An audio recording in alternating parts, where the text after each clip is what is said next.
আসছিলাম মেইনলি আমরা 1 নম্বর বিল্ডিংয়ে, আমাদের ক্লাস 8 তলায়। আমরা একটা সাউন্ড শুনছি, প্লেন নামের সাউন্ড শুনছিলাম। হঠাৎ তারপর দেখি সামনের বিল্ডিংয়ে হঠাৎ এই যে আগুন জ্বলে উঠছে, মানে বহুত অনেক হিট হয়েছে। তারপর আমরা সবাই নিচে নেমে গেছি, তারপর নিচে নেমে দেখি একটা ওই যে ওদেরকে, তারপর ওই যে ফায়ার সার্ভিস হয়েছে বাইর করলো।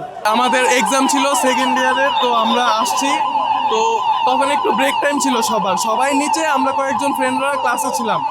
দেন আমরা হঠাৎ করে একটা বিমান এত বিকট শব্দে গেল, হঠাৎ করে দেখলাম কিছু একটা পড়লো মিসাইল টাইপের, সেটা ক্লিয়ারলি বুঝি নাই, কিন্তু পড়ার পরে দেখি আগুন অনেক উপরে উঠে গেছে, এখান থেকে বিস্ফোরণটা হয়েছে।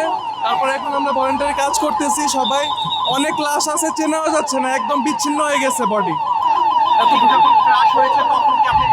জি জি, আমি একদম ক্লিয়ারলি, আমার ক্লাস 8 তলায় ছিল বিল্ডিং এর, একদম ক্লিয়ারলি দেখেছি আমরা 5-6 জনের মতো। ক্ষতি একদম অনেকেরই হয়েছে, অনেককে খুঁজেও পাওয়া যাইতেছে না, আইডেন্টিটিও পাওয়া যাইতেছে না। আমারও তো নিজের বাচ্চা আছে, আমার জীবনটা আমার নিজেই বাড়া যাচ্ছে, দাদা ভাই